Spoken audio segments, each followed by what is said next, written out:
So today I'd like to show you some info on an old-fashioned line lock called a Myco lock.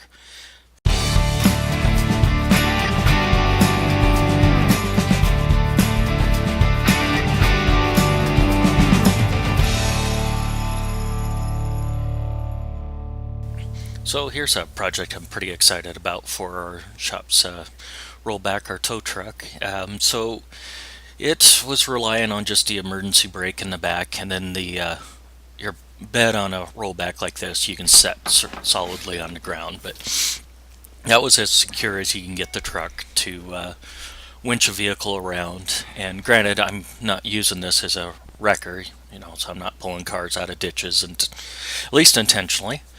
Um, but anyway, this is a what's called a Myco lock. That's actually the brand, American-made product. It's one of the earliest line locks, but you can kind of see by the lever on it. It is mechanical, so you actually end up flipping the lever, pushing the brakes, and it'll hold whatever pressure you put in. Um, these are not a replacement for an emergency brake. I've even seen a fire truck where they did that. They removed the driveline brake and installed one of these, thinking that counted. That is a very bad idea. These hydraulic brake like that, it could leak down. Now, the amount of time you're winching a rig out of a ditch, it's not going to matter. But like if you're using it to park on a hill, it the chances of it failing is actually pretty high. So you want mechanical emergency brakes. But anyway, these brakes come in a couple different models. Single axle, double axle, cable operated. I guess nowadays they even have a electric one that will interlock to, like, if you have a lift gate or something like that, and automatically pressurized brakes for you with a pump. But I want old school. I kind of debated on a dual unit that actually would have done front and rear brakes. That would have been a cable operated one. Would have been a little easier to install. But in the end, I decided let's just do the front axle, and because I do have the parking brake for the rear, plus maybe it'll do a burnout with a front locker.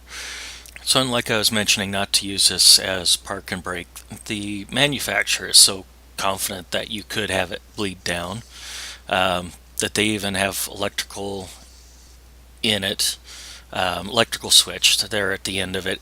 So the intention of that, their instructions say to wire that to the horn. So if you get too low a brake pressure, it will honk the horn at you. Could be a good idea for certain applications. I didn't wire that, I'm not sure if I will wire it even to an idiot light. We'll see. But yeah, and it's not that the manufacturer assumes their lock is going to leak, but anywhere in the hydraulics, if it leaks even slightly, the pressure will slowly bleed off. Um, so yeah, don't use it as emergency brake.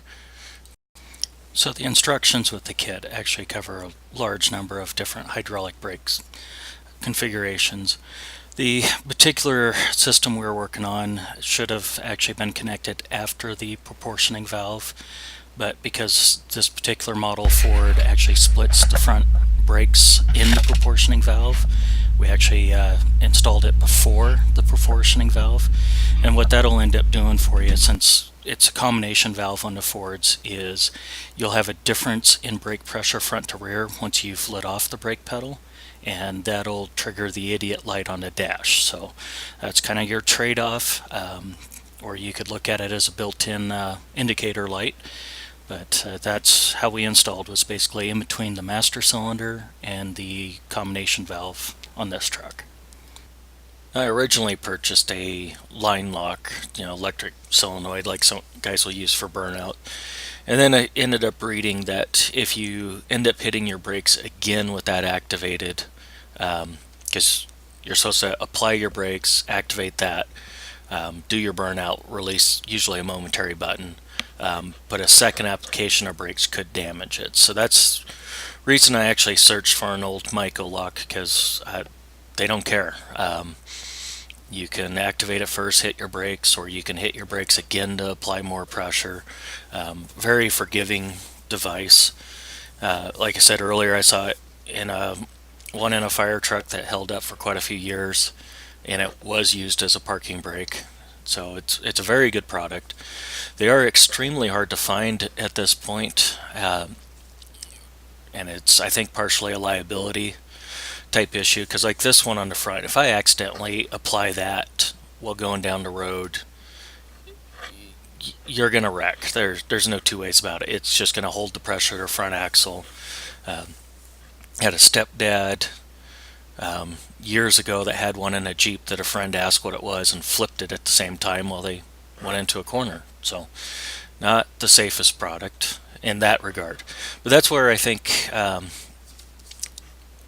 it ended up being kind of buried in a lot of sites. So it is actually sold under Summit or Napa. They sell it as a electric trailer brake controller, and there's very little electrical about it, and it's you're not going to use it on a trailer. Even a surge brake one would be pretty rare that you would want to use that. So I think it's just a way to leave some liability. If you know enough of what they are, you'll track them down eventually. And these are not cheap units. So the single unit like I got is about $250. The dual one is actually about $1,000. Comes with most of the hardware. Of course, I had to buy another brake line because you have to tap into the existing system. In this case, run it into the cab and back out. But I also had to buy the bleeder screws for it, which is kind of interesting. There's enough of them sold. Like I think I ended up getting Willwood bleeder screws. So, and when testing this product, I just hooked up to the four-wheel drive pickup to drag it a little bit. I should have left a Michael lock off initially, but I set it. I imagine I'm going to every time I go to use that. But anyway, it did give me a chance to make sure the truck was as secure as it was without being stuck. And then I released the Michael lock, and the pickup easily pulled the tow truck back. Now, bear in mind the parking brake on the back axle is set. Probably could be set a little firmer from what the video looks like, but yeah, easily pulled it back. Now, I also intentionally did not put the bed down on the ground. You can see the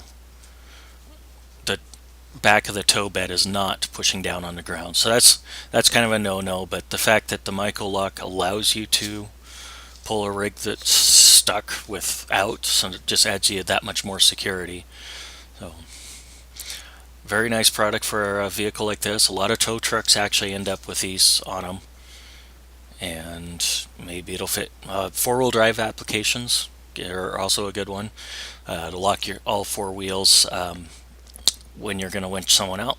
So, and thanks for watching.